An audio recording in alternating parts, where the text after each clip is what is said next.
5 months after the U.S. Department of Justice skewered the police department and criminal justice system in Ferguson, Missouri, for targeting blacks and treating them largely as a source of revenue for the city, newly appointed municipal court judge Donald McCullen yesterday announced a series of changes, chief among them dropping all arrest warrants for minor crimes and infractions issued before December the 31st, 2014. This report confirmed what people in Ferguson had been saying for decades, that they were targeted.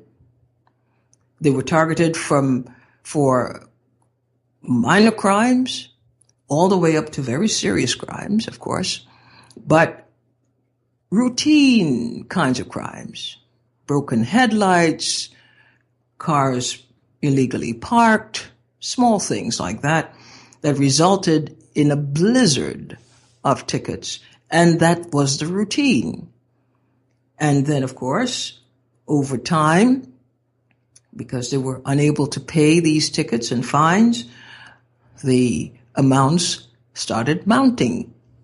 And it became a case where many of these minor crimes, or infractions, they're not crimes, minor infractions, would now result in their arrest.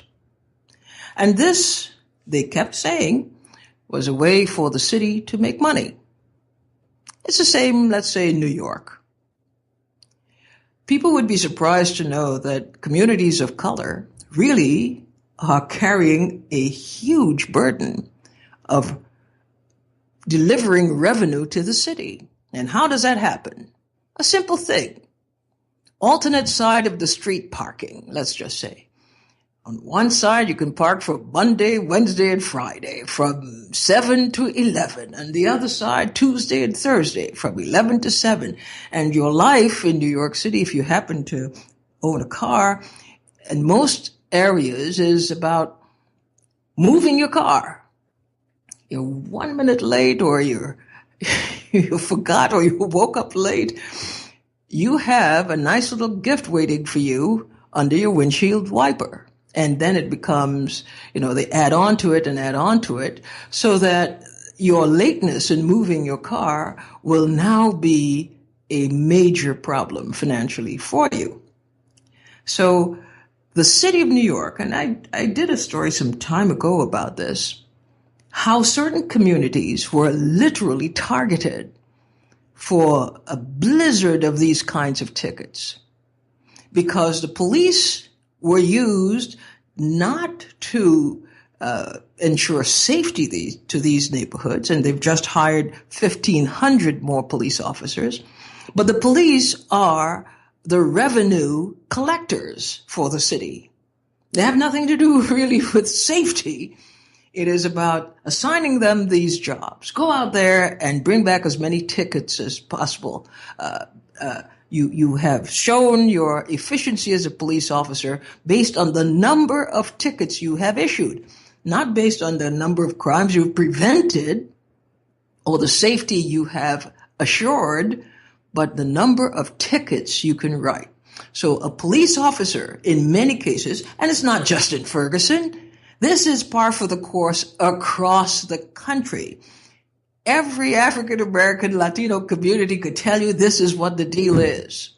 Minor things that could result in tickets. They write tickets real fast. And then the police officer would be said to be a good law enforcement officer. See? Two different concepts. In African-American Latino communities, we have law enforcement. In white communities, we have policing. Community policing, two different approaches. Well, that's what the people of Ferguson, Missouri had been saying for a long time. The Justice Department decided, well, okay, we'll do a big study, and it basically put in writing what people had been saying to them. And then, of course, it got the Justice Department stamp of approval, and supposedly its authority as a credible document, and this was what caused the judge, Donald McCullen, who is African American, to take some action yesterday, and it is considered a sweeping overhaul of Ferguson's criminal justice and court systems. But there are a couple questions here, and we have to give credit where credit is due. Here we have a judge just coming in, and he has decided that he could make a change, and he has done so.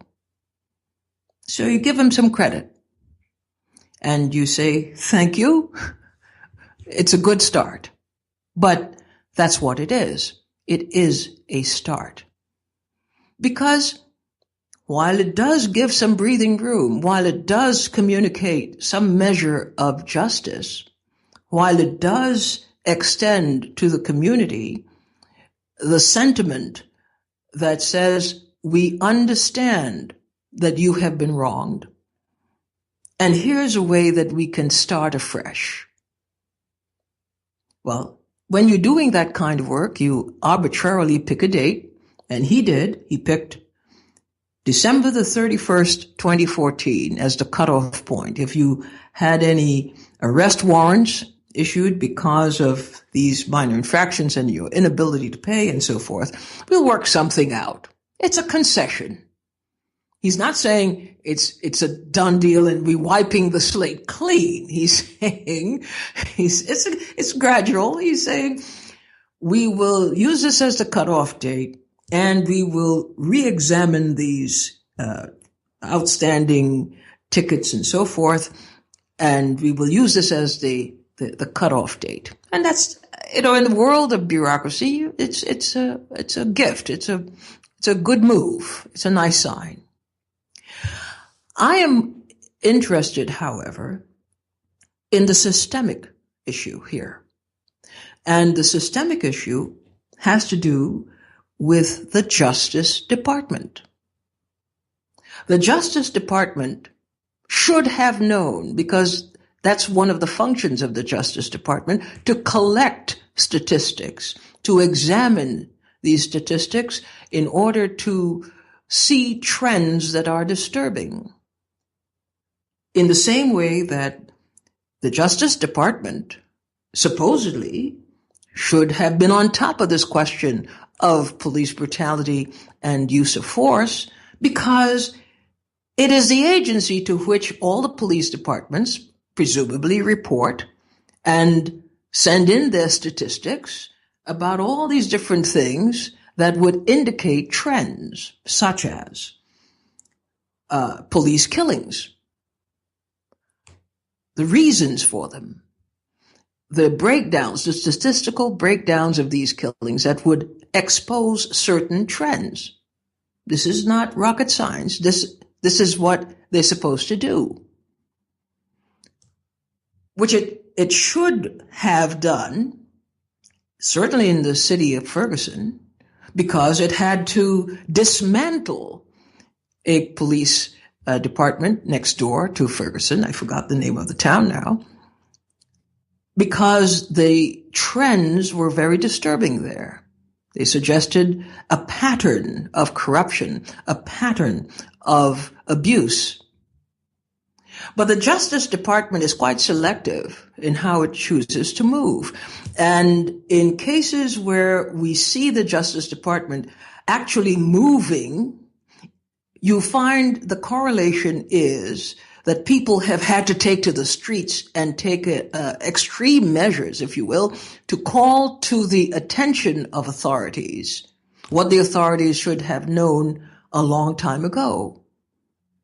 So in Ferguson, look how many decades passed of this kind of treatment where we have, in effect, collusion between the criminal justice system and the police department to target the African American community in Ferguson and in St. Louis generally, and to really look at these communities as in the way that A predator regards prey.